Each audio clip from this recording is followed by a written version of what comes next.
Hello বন্ধুরা, শিক্ষা and টিউটোরিয়ালের পক্ষ থেকে তোমাদের সবাইকে স্বাগত। আজকে আমরা আলোচনা করব উচ্চ মাধ্যমিক 2023-24 শিক্ষাবর্ষে এবিটিএ টেস্ট পেপারের বাংলা বিষয়ের প্রশ্নোত্তর নিয়ে। এই সেটে আমরা সমস্ত এমসিকিউ এসিকিউ প্রশ্নগুলো আলোচনা করব।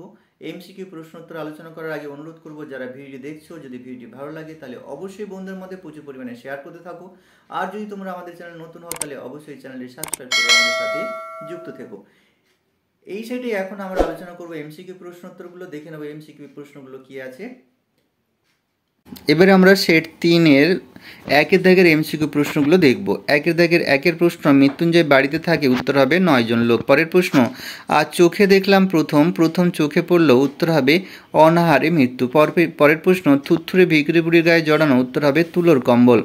পরের প্রশ্ন, এ বাড়ির ছেলেদের চাকরি করা হয়ে ওঠেনি কারণ তারা 11টার আগে ঘুম থেকে ওঠে না। পরের প্রশ্ন, সরকার ঘর করতে খরচা দেবে শুনছো না, এ কথা বলেছিল, উত্তর হবে সাধনবাবু। পরের প্রশ্ন, রূপনারায়ণের কোলে কবিতাটি কোন কাব্যগ্রন্থের অন্তর্গত, উত্তর হবে শেষ লেখা। পরের প্রশ্ন, আমার ক্লান্তির উপর ঝরুক, উত্তর হবে মহুয়ার ফুল। পরের প্রশ্ন, যা পারি কেবল তা জাগে ড্যাশ জাগে কবিতায় জাগে। পরের প্রশ্ন, চারিদিকে পেয়ারা ও নোনার গাছ, উত্তর হবে টিয়ার পালকের মতো। পরের প্রশ্ন, রাজা রথোরহণম নাটয়তি, এর অর্থ হলো রাজা রথে আরোহণ করার ভঙ্গি করলেন। পরের প্রশ্ন, নানা রঙের দিন নাটকের অভিনেতা রজনীকান্তের বয়স, উত্তর হবে 68 বছর। পরের প্রশ্ন, এবার নিশ্চয়ই লোকের খুব হাসি পাবে, সংলাপটি বলেছেন, উত্তর হবে শম্ভু। পরের প্রশ্ন, শাহজাদি সম্রাট নন্দিনী মৃত্যু ভয় দেখাও কাহারে, কোন নাটকের সংলাপ, উত্তর হবে রিজিয়া। পরের প্রশ্ন, শাহজাহান নাটকটির রচয়িতা, উত্তর হবে দ্বিজেন্দ্রলাল রায়। পরের প্রশ্ন, তুলসী লাহিড়ী নাটক থেকে বলি ফিল্মি ঢঙে আমি তো চললাম, তুলসী লাহিড়ীর কোন নাটকের উক্তি, উত্তর হবে পথিক। পরের প্রশ্ন,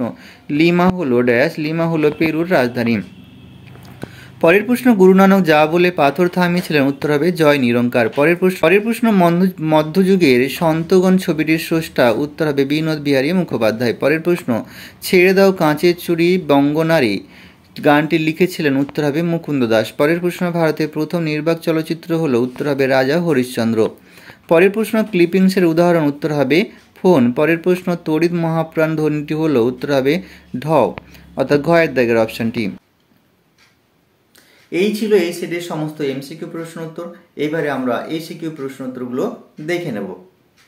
এবার আমরা 2-এর দাগের এসিকিউ প্রশ্নগুলো দেখব। 2-এর দাগের একের প্রশ্ন, এই অপরাধের প্রায়শ্চিত্ত কি, কোন অপরাধের কথা বলা হয়েছে? মৃত্যুঞ্জয় পেট ভরে খেয়ে বেঁচে আছে আর একটা লোক না খেতে পেয়ে মরে গেল, এই ভাবনা মৃত্যুঞ্জয় মনের অপরাধ বোধ জাগিয়ে তুলেছে বলে সে এমন উক্তি করেছে। পরের প্রশ্ন, ছোট লোকে বলে ডাওর, ডাওর কি? রাঢ় বাংলায় শীতকালে বৃষ্টি হলে সেই শীত আরও বেড়ে যায়। গ্রাম বাংলার তথাকথিত ছোট লোকের ভাষায় সেই অবস্থাকে বলা হয় ডাওর। পরের প্রশ্ন, অপেক্ষা করছিল, কে কার জন্য অপেক্ষা করছিল? উত্তর হবে জীবনানন্দ দাশের শিকার কবিতায় হরিণটি ভোরের জন্য অপেক্ষা করছিল। পরের প্রশ্ন, অনেক অনেক দূরে আছে, অনেক দূরে কি আছে? উত্তর হবে মহুয়ার দেশ কবিতায় কবি সমর সেন বলেছেন মেঘমদির মহুয়ার দেশ অনেক দূরে আছে।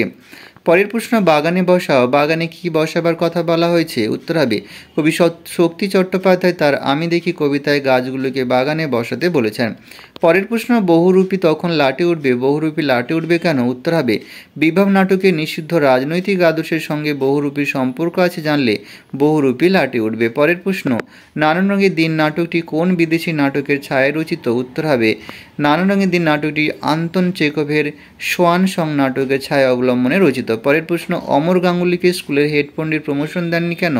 উত্তর হবে সৌম্য মিত্রের বিভাব নাটকের স্কুলের হেড পণ্ডিত অমর গাঙ্গুলিকে প্রমোশন দেননি কারণ তিনি সংস্কৃতে 13 পেয়েছিলেন। পরের প্রশ্ন, এই তো জীবনের সত্য কালীনাথ, সত্যটা কি? শিল্পীর প্রতিভাকে বয়স হার মানাতে পারে না, বৃদ্ধ অভিনেতা রজনীকান্ত চট্টোপাধ্যায় এই সত্যের কথা এখানে বলতে চেয়েছেন। পরের প্রশ্ন, উনি রীতিমতো হতভম্ব, কে কি দেখে হতভম্ব হয়েছিলেন? উত্তর হবে কর্তার সিং দুগ্গলের লেখা অলৌকিক গল্পে জলের প্রয়োজনের সময় বলি কান্ধারে দেখলেন তার একটুও জল নেই, এই দেখে তিনি হতভম্ব হয়ে গেলেন। পরের প্রশ্ন, যখন সমুদ্র তাকে খেললো, সমুদ্র কাকে খেয়েছিল? উত্তর হবে ব্রেটল ব্রেক্টের পড়তে জানে এমন এক মজুরের প্রশ্ন কবিতা থেকে গৃহীত প্রশ্নধৃত অংশের উপকথা দ্বীপ আটলান্টিসের কথা উল্লেখ করে বলা হয়েছে যে সমুদ্র তাকে খেলো। পরের প্রশ্ন, প্রধান ভাষা বিজ্ঞানের শাখাগুলি নাম লেখো। উত্তর হবে ভাষা বিজ্ঞানের 3টি প্রচলিত শাখা হলো তুলনামূলক ভাষাবিজ্ঞান, ঐতিহাসিক ভাষাবিজ্ঞান এবং বর্ণনামূলক ভাষাবিজ্ঞান। পরের প্রশ্ন, ন্যূনতম শব্দজোড় বলতে কী বোঝায়? যেখানে দুটি ভিন্ন শব্দের মধ্যে উচ্চারণের ন্যূনতম পার্থক্য বর্তমান তাকে ন্যূনতম শব্দজোড় বলা হয়। এই ছিল এই সেটের সমস্ত এসিকিউ প্রশ্ন উত্তর। এখানে ভিডিওটি শেষ করছি। ভিডিওটি ভালো লাগলে বন্ধুদের মধ্যে প্রচুর পরিমাণে শেয়ার করতে থাকো। তোমাদের পরীক্ষার আগাম শুভেচ্ছা রইল। সবাই ভালো থেকো, সুস্থ থেকো।